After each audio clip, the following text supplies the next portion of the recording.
अस्सलाम वालेकुम नाज़रीन, एक नए व्लॉग के साथ आपकी खिदमत में हाज़िर हैं। नाज़रीन, आज की इस वीडियो में हम डिस्कस करेंगे इमरान खान साहब कैसे और क्यों कर हमारी निगरान हुकूमत, हमारे इदारों के एहसाब पर आज भी सवार हैं और हमारे जो निगरान हुकूमत है उसके जो निगरान वज़ीर इत्तलात हैं उनकी जानिब से गुज़िश्ता रोज़ एक ट्वीट किया गया। आपने उस ट्वीट को भी देखा होगा, उस पर तबसरे भी सुने होंगे।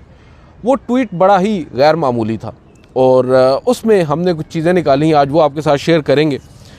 इसके अलावा जो आज की एक अहम ख़बर है वो ये है कि चीफ़ जस्टिस काजी फ़ाइज़ ईसा ने आज एक अहम ख़िताब किया है। फेडरल जुडिशल अकेडमी इस्लामाबाद में ही मौजूद है और जजेस की ट्रेनिंग वगैरह वहाँ पर होती है।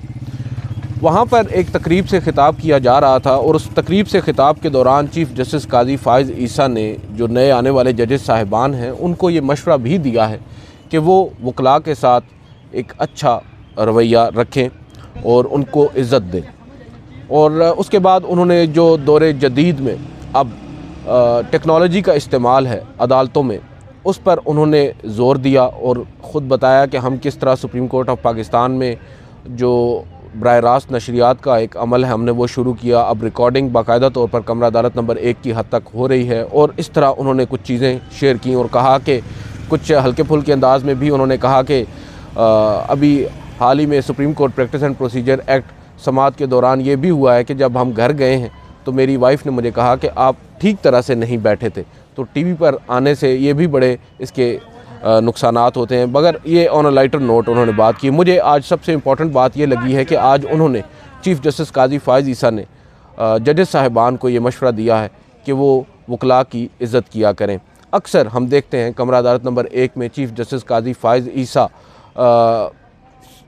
जब वकला पर बरम होते हैं तो फिर ये तनकीद भी होती है कि उनका वकला के साथ जो रवैया है वो मुनासिब नहीं होता और कई वकला तो उनको आप कह सकते हैं कि जवाब में कुछ सख्त बातें कहकर बाइकॉट करके उस अदालती कार्रवाई से भी पीछे हट गए हैं। तो कुछ लोग ये कह रहे हैं कि चीफ़ जस्टिस ने अगर ये बात की है तो क्या ही बेहतर होता कि वो इस बात का इतलाक़ पहले ख़ुद पर करते और अपना भी जो रवैया है उसको भी अगर वो एक दफ़ा फिर रिव्यू कर लें। बहरहाल जो उन्होंने कमेंट किए हैं वो बड़े मस्बत हैं और ये ज़रूरी हैं क्योंकि वकला को अगर जजेस रिस्पेक्ट नहीं करेंगे तो फिर ये वाइस वर्सा होता है।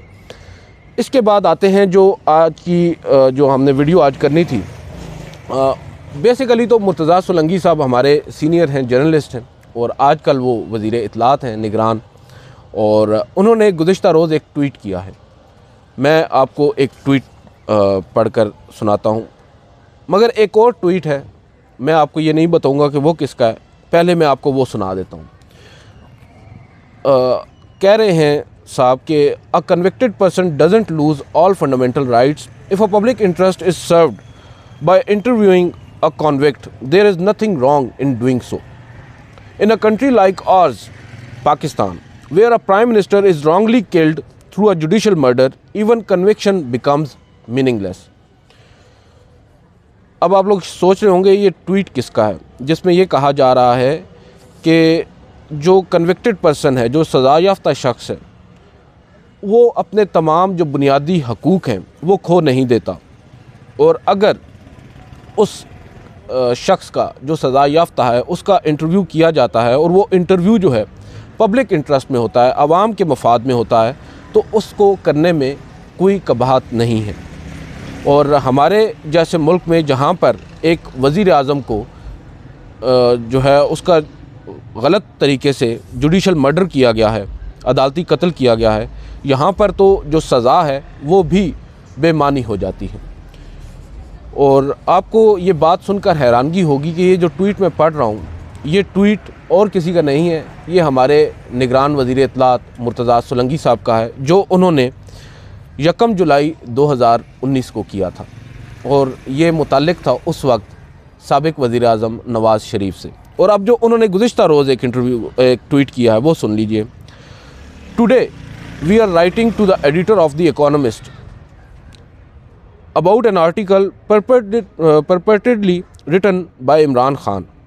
It is puzzling and disconcerting that such an esteemed media outlet published an article in the name of an individual who is in jail and has been convicted. We believe it is critically essential to uphold ethical standards and promote responsible journalism. We would like to know how the editorial decision was made and what considerations were taken into account regarding the legitimacy and the credibility of the content by the Economist. अब आप अंदाज़ा लगा लें, ये tweet उन्होंने गुज़िश्ता रोज़ किया है जिसमें महज ये साबित करने की कोशिश की जा रही है कि एक ऐसा शख्स जो कन्विक्टेड है, जो कि खैर कन्विक्टेड है भी नहीं, उनकी तो कन्विक्शन भी अब कह सकते हैं सस्पेंड है, वो ये कह रहे हैं कि इकोनॉमिस्ट ने कैसे इमरान खान साहब का जो आर्टिकल है वो छाप दिया है क्योंकि वो कन्विक्टेड हैं। चलें एक लम्हे के लिए मान भी लिया कि वो कन्विक्टेड हैं, तो क्या नवाज़ शरीफ साहब कन्विक्टेड नहीं थे?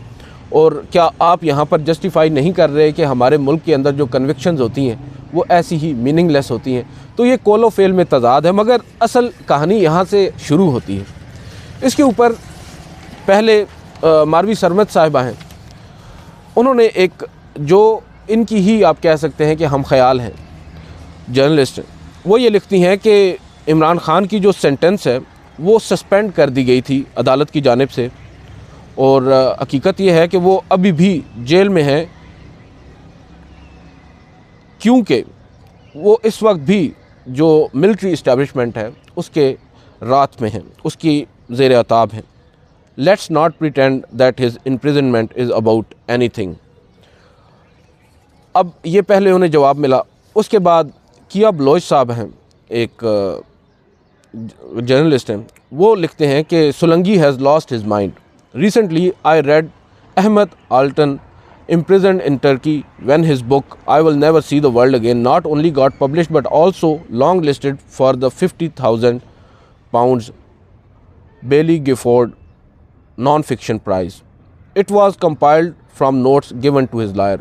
अब वो एक ज़िंदा मिसाल बता रहे हैं आज की कि किस तरह एक टर्किश राइटर हैं, उन्होंने जेल में बैठकर कैद में रहते हुए कुछ नोट्स अपने शेयर किए और उन नोट्स की बुनियाद पर उनकी किताब लिखी गई और उसको एक नॉन फिक्शन प्राइज़ मिला £50,000 का। उसके ऊपर ईमान हाजिर मज़ारी साहिबा लिखती हैं कि he hasn't lost his mind, he knows exactly what he is doing.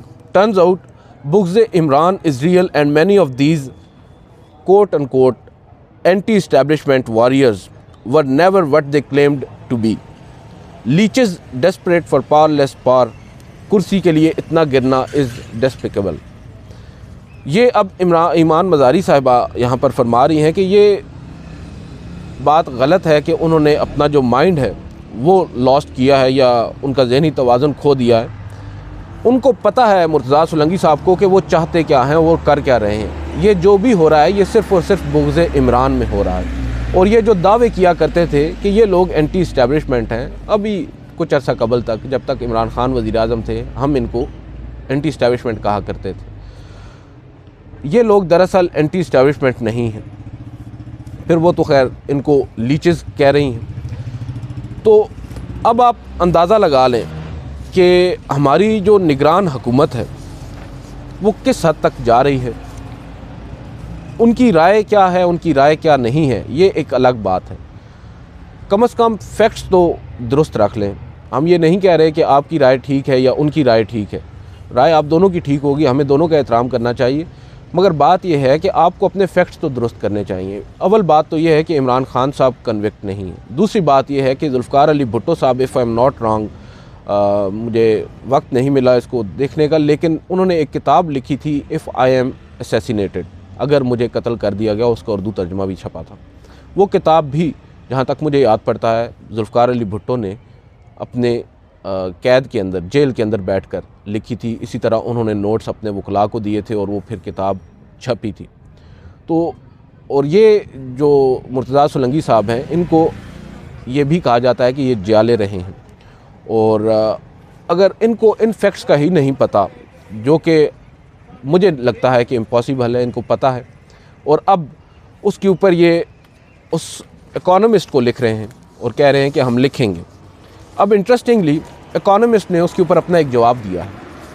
वो जवाब ऐसे डायरेक्टली नहीं दिया गया। उन्होंने आज, अब से तकरीबन 2 घंटे कबल जब मैं ये वीडियो रिकॉर्ड कर रहा हूँ, एक ट्वीट किया है और दोबारा से इमरान खान साहब का वही आर्टिकल उन्होंने ट्वीट किया है। और मैं देख रहा था कि उस पर हज़ारों की तादाद में रीट्वीट्स और लाइक्स आ चुके हैं ऑलरेडी विद इन 2 आवर्स, अब तो काफ़ी ज़्यादा हो गए होंगे। उन्होंने भी बार बार अब उस आर्टिकल को पब्लिश करना शुरू कर दिया, क्योंकि उनको भी मालूम है कि इस आर्टिकल की रीच ज़्यादा है, इसको पढ़ने के शौकीन लोग ज़्यादा हैं, ख्वाहिशमंद लोग ज़्यादा हैं, और वो पढ़ा भी जा रहा है, उसकी सब्सक्रिप्शन दी जा रही है।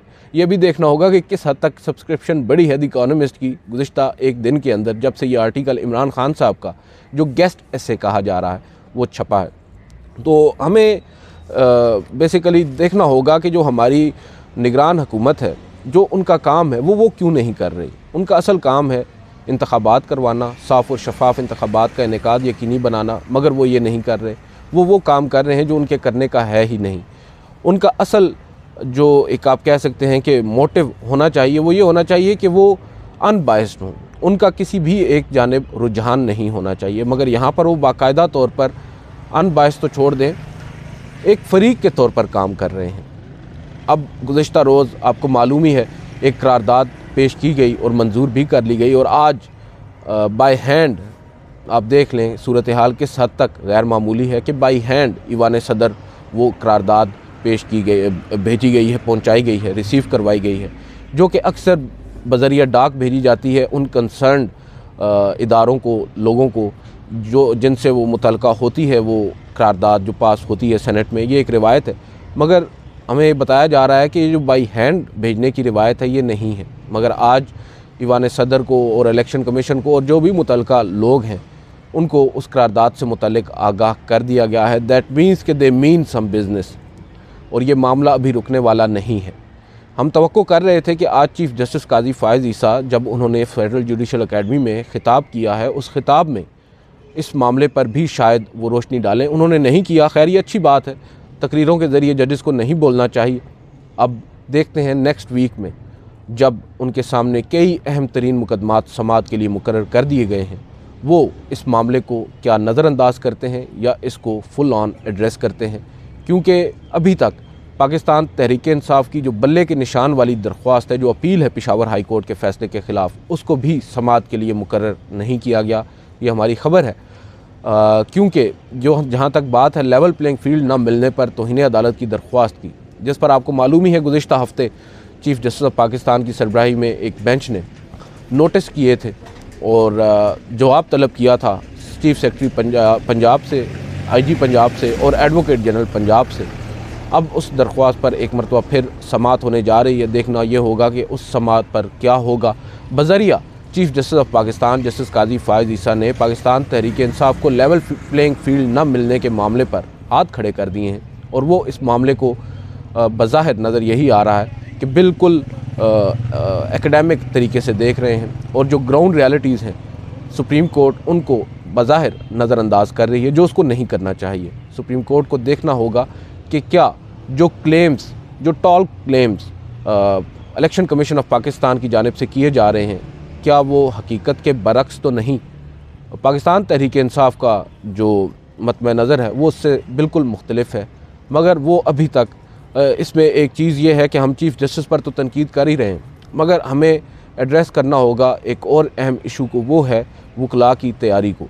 जो PTI की लीगल टीम है, अव्वल तो वो लोग यही नहीं डिसाइड कर पाते कि किस केस में कौन सा वकील जो है वो पेश होगा। कभी एक केस के अंदर शोएब शाहीन साहब वकला बतौर वकील पेश होते हैं, और फिर अगले रोज़ उसी केस में सरदार लतीफ़ खान खोसा साहब बतौर वकील पेश हो जाते हैं।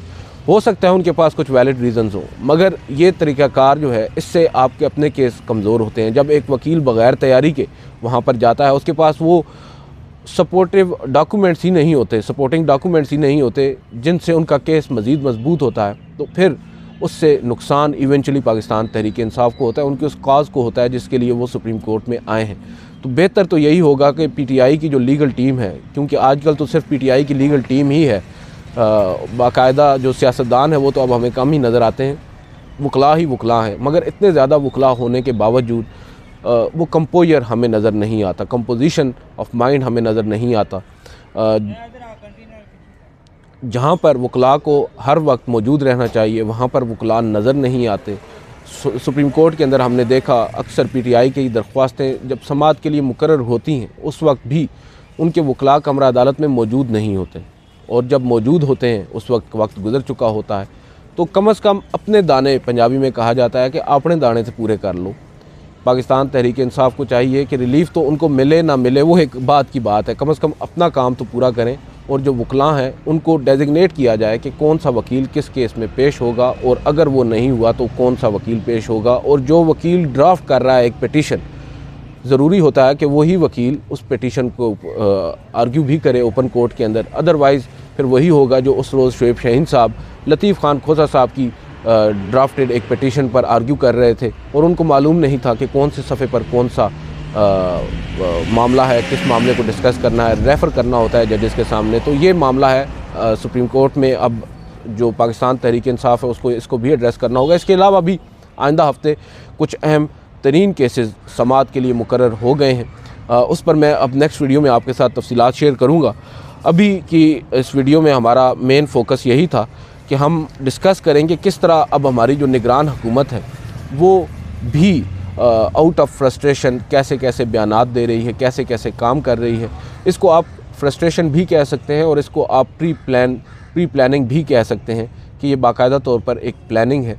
और बिलखसूस जो इंतखाबात का मामला और उसके ऊपर जो इमरान खान साहब का लेटर है वो बड़ा ही इम्पोर्टेंट है, जो उन्होंने ये आर्टिकल लिखा है। इस आर्टिकल में उन्होंने अपना वही एक बयानिया जो पहले से वो लेकर चल रहे थे, वो सही है या गलत है, ये फ़ैसला हमने नहीं करना, ये फ़ैसला आप करें। मगर इमरान खान साहब आज भी अपने उस बयानिए पर कायम है। शायद ये वजह है कि जो फ्रस्ट्रेशन है वो अब हमें मुख्तदर हलकों में बाकायदा तौर पर विजिबल है, नज़र आ रही है। और इसमें सुप्रीम कोर्ट ऑफ पाकिस्तान पर अगेन मैं आऊँगा, और सुप्रीम कोर्ट ऑफ पाकिस्तान को अब वंस एंड फॉर ऑल इस मामले को एड्रेस करना होगा, अदरवाइज़ ये मामला मज़ीद गंभीर होगा, और चीफ़ जस्टिस की जो लेगेसी है जिसके लिए बहुत से जजेस साहिबान जो हैं काफ़ी टची होते हैं, वो भी मुतासिर हो सकती है। आज की इस वीडियो से इतना ही, इजाज़त दीजिए, अल्लाह हाफ़िज़।